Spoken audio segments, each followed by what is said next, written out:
सतगुरु का नाम पुकारो, सतगुरु को हृदय धारो। सतगुरु का करो भरोसा, फिर करो न कुछ अफसोसा। 84 टक्कर खावे, फिर जन्म जन्म दुख पावे। तुम सोचो अपने मन में, कोई नाही गुरु सम जग में, कोई नाही गुरु सम जग में। जिन जिन गुरु भक्ति धारी, जिन जिन गुरु भक्ति धारी, सो पहुँचे निज दरबारी, सो पहुँचे निज दरबारी। जिन पर बख्शिश गुरु की होई, जिन पर बख्शिश गुरु की होई, गुरुमुख ऐसा बिरला कोई, गुरुमुख ऐसा बिरला कोई। राधा स्वामी कहीं बनाए, राधा स्वामी कहीं बनाए। सेवक को गुरु दिया जगाए, सेवक को गुरु दिया जगाए। गुरु रूप प्यारी साध संगत जी, परम पूज्य परम संत सावंत सिंह जी महाराज अपने वचनों में फरमा रहे हैं, शिष्य को चाहिए कि गुरु पर अपने तन मन धन को कुर्बान कर दे, परंतु गुरु तो न तन लेता है, न धन लेता है और न मन लेता है। गुरु का ध्येय तो सिर्फ शिष्य की आत्मा को इन चीजों से अलग करना है, ताकि शिष्य के अंदर मैं मेरी की भावना न रहे। शिष्य को चाहिए कि गुरु जो हुक्म देता है उसका पूरा पालन करे। एक बार राजा जनक की इच्छा हुई कि वह परम पद प्राप्त करे। ये सोचकर उसने 1000 गाय ली और हर एक के सींग पर 20-20 मोहरें बांध दी और हुक्म दिया कि जो कोई भी सहस्त्रार्थ करके जीत जाए वह गाय ले जाए। कई महीनों तक वाद विवाद होता रहा।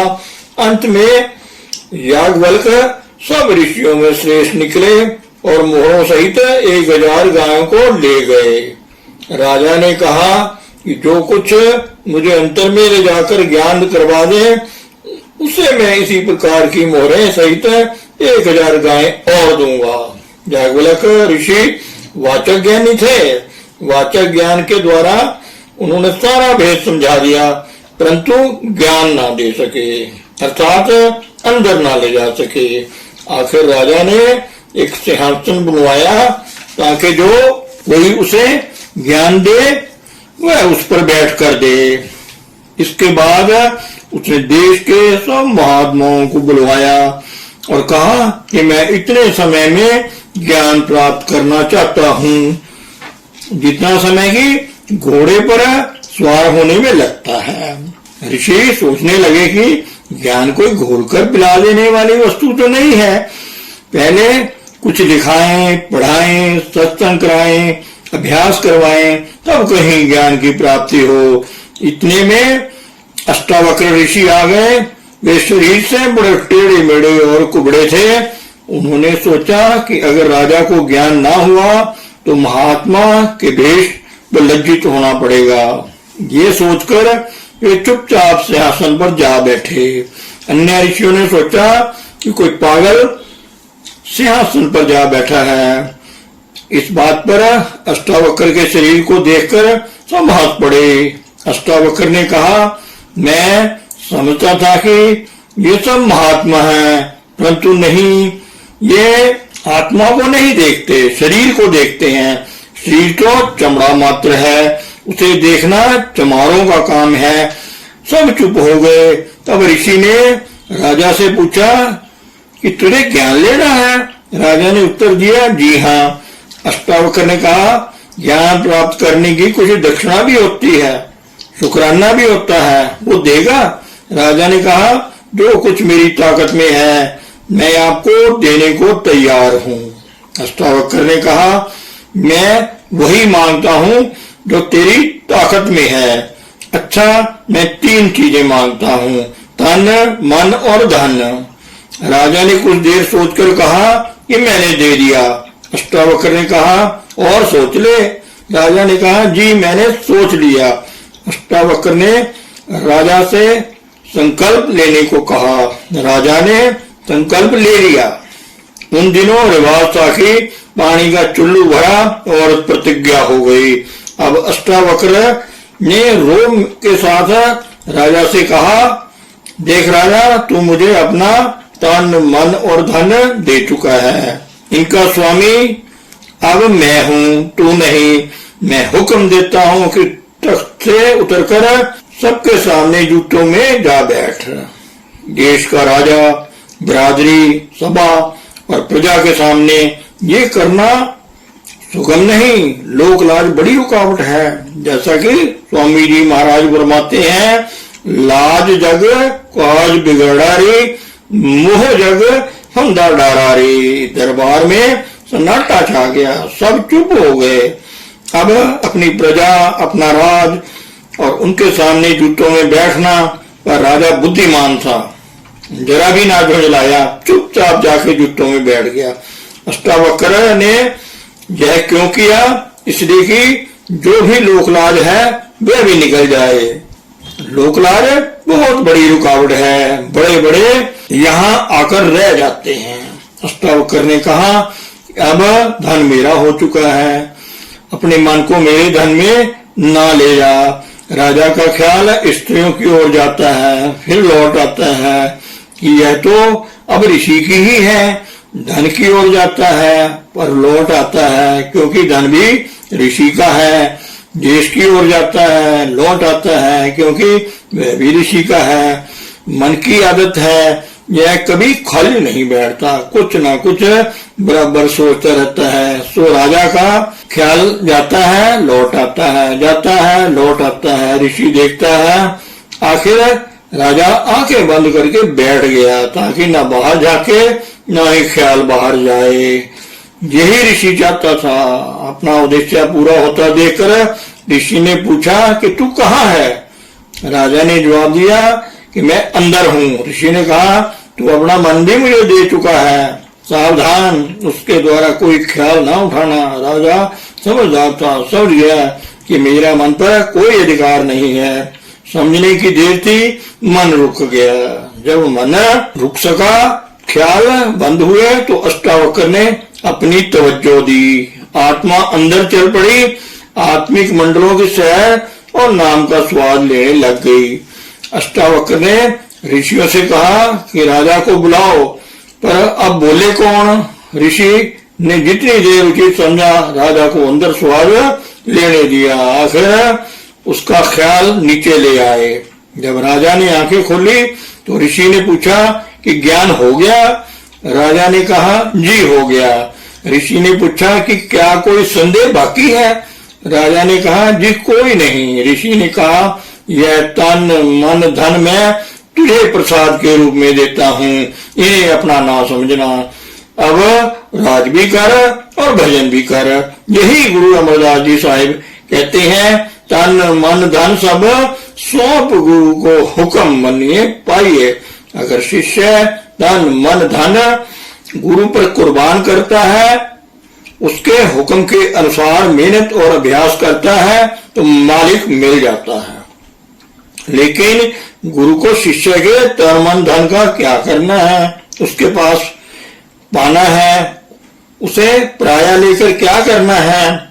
शिष्य गुरुमुख तब बनता है जब वह तन, मन और धन में से अपना मोह निकाल दे। जिस तरह साहिब लोगों की आया होती है, वे उनके बच्चों को पालती पोसती है, हर प्रकार की सेवा करती है, परंतु अगर बच्चा मर जाए तो वे नहीं रोते, बल्कि बच्चे के माता पिता, जिनका व अन्य रिश्तेदार रोते हैं। इसी तरह आप इन सांसारिक पदार्थों में अपना मन न रखो।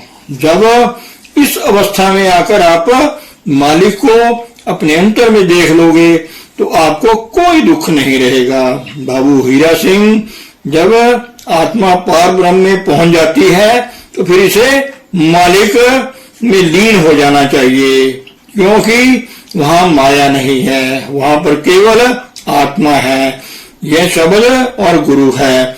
फिर आत्मा परमात्मा से अलग क्यों है? महाराज जी, वहां ये अलग ही रहेगी, क्योंकि अभी महाशून्य का मैदान बाकी है। जब तक महाशून्य का मैदान तय न हो, आत्मा और शब्द को अलग अलग करना है। पार ब्रह्म में मनुष्य की आत्मा का अपना प्रकाश 12 सूरज का है, पर वहां महाशून्य में 12 सूरज का प्रकाश काम नहीं देता।